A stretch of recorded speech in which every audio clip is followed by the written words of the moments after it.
University was hell for him. He was weak, poor, invisible. But 10 years later, he came back with muscles, millions, and a diabolical plan. My name is Ethan Walker. I was born in 1994 in a small town in Ohio. In 2012, I was accepted to Stanford University on a scholarship. Back then, I was nobody. I was skinny. I was quiet. I wore secondhand clothes, ate only pasta for days. Nobody noticed me. They just looked at me to make fun of me, especially Chase, the rich kid, and Brooke, the girl I was in love with. She saw me like mud stuck to her shoes. It all started when Brooke smiled at me one day in the campus cafe.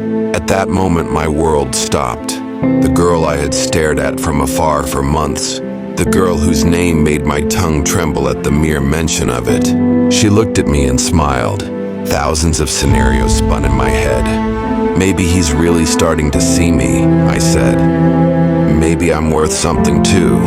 After that day, everything accelerated. He started coming to me after class.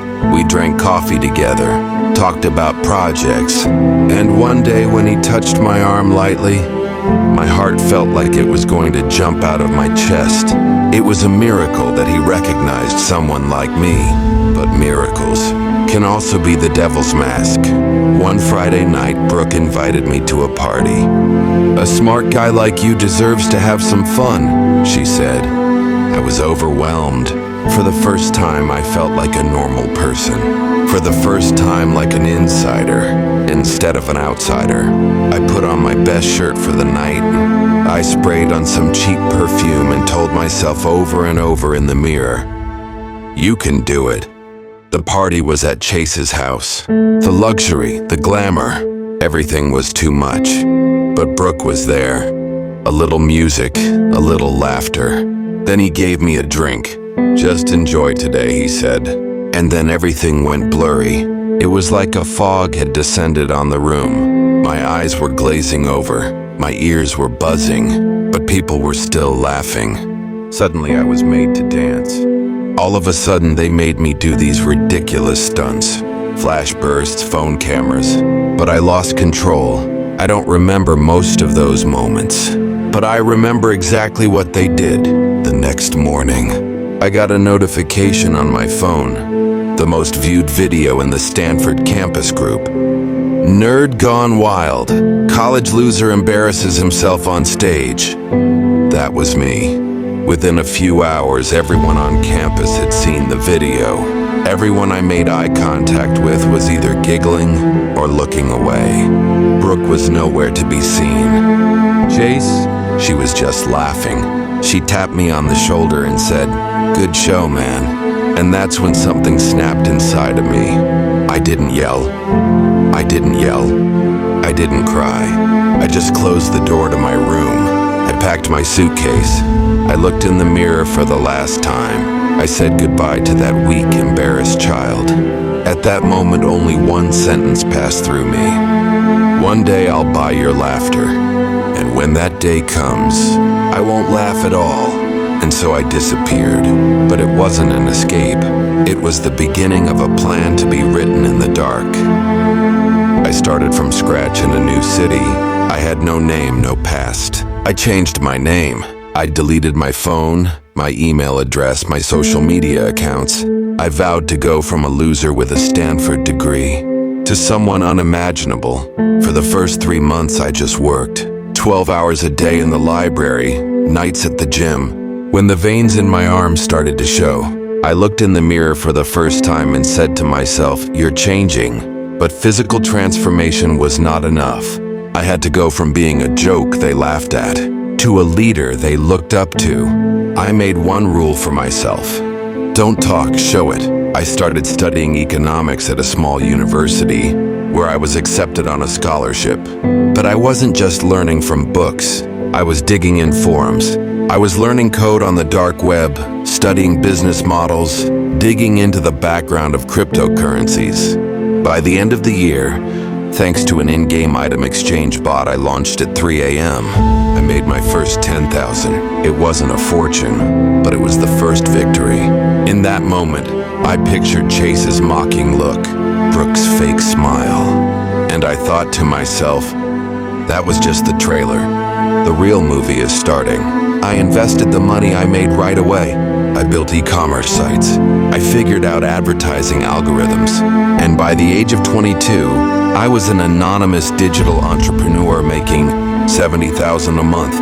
But still, no one knew me because I wasn't growing up in their world. I was growing up in their background code. My body was no longer an underestimated body. I was going for a run every morning at 5 a.m., taking my proteins, building my muscles one by one. Each muscle was like revenge for a smile thrown at me. In every vein was the memory of what had been done to me. Then I stepped onto the social stage, but this time I didn't take the stage. I set the stage. I founded an anonymous investment company, Omega Ridge Capital. We were investing in young entrepreneurs at Stanford. Guess who applied first? Chase Carter. He pitched one of his great ideas as looking for investors. The system didn't recognize me, but I knew them. The project was called CampusVerse. It's an app that gamifies young people's social interactions on campus. All students at Stanford would use the app. The plan was working. Brooke had become a social media phenomenon. Fashion and lifestyle videos. She was still at the center of everything. But here's the truth. She was now a stalker. And me? Audience in the shadows. Investments, sponsorships, algorithms. It was all like a chess move. And there was only one move left for the end game. When I got involved, I kept quiet. I didn't show up. I didn't make it felt. Because I wasn't the same kid anymore. I was now the system that controlled their laughter. And that system was now ready for revenge. The investment process for the CampusVerse app had begun. Chase made his presentation. The suit he wore, the confidence in his voice, the graphics on the slide. It all reminded me of that old night. But he didn't know. The investor was Stanford's biggest loser. I gave them the investment they wanted. But on one condition, we would control all the software infrastructure and data access. Chase agreed. Because he was hungry. Because someone he didn't know was giving him an opportunity. But here's what he didn't know. I don't give opportunities. I only set traps. Months passed. CampusVerse exploded. Every student at Stanford was on the app. Brooke became the face of the app. Every day she's shooting videos, producing content, meeting with students. And that moment came. It's 2:45 one night. I went into the servers. I had all the records of the system. User data, message histories, links. But most importantly, they were private messages that Brooke sent to her friends. And there was a sentence in there that said, "That time we had fun with the dumbest kid at Stanford." I still laugh about that night. And he added, "But I would do it again." Because people are either entertained or educated. Yes. And with that sentence, the whole world would see Brooke for who she really was. I published the correspondence in a documentary format with video recordings. But it's not in the open. It's like a broadcast by an independent creator called The Invisible Face of Social Media. The video exploded, 8 million views in 24 hours. Brooke lost her sponsorships. Brands didn't even want to mention her name. Her influencer career collapsed overnight. Chase, he's under investigation for leaking user data from the app because the entire system was connected to my server with his approval. Stanford administration banned the app. Investors pulled their money. CampusVerse crashed. And me, I disappeared again. I still didn't show up. I just left an email for Chase. When some people are silent, the universe echoes. And then I turned off the screen. And I looked in the mirror. I wasn't that kid anymore. I was too far in the past for anyone to remember me. But the echo of their laughter is still in my ears. Now it's my turn. The man who controls the laughter. CampusVerse crashed. Chase disappeared. Brooke's name was even erased from Google. But I was still gone. Years passed. I was 29 years old. I was sipping coffee, alone in my office on the 63rd floor in the heart of New York City. There was no license plate on the door. My name was not mentioned in any media. But the world is waking up to things I designed, and it was governed by the systems I built. One day my secretary came in. "Mr. Ellis, I have an invitation from Stanford. They want you to speak as an honorary graduate." I smiled. Because the universe works in strange ways. Those who trashed you, years later, give you a standing ovation for your success story. I took that podium. The hall was packed. I felt like my old professors, my classmates who made fun of me. Even Brooke was in a corner, but I didn't look at any of them. I just turned to the young students and said, "One day everyone may look down on you. They may mock your skinny body, your quiet character, your low grades.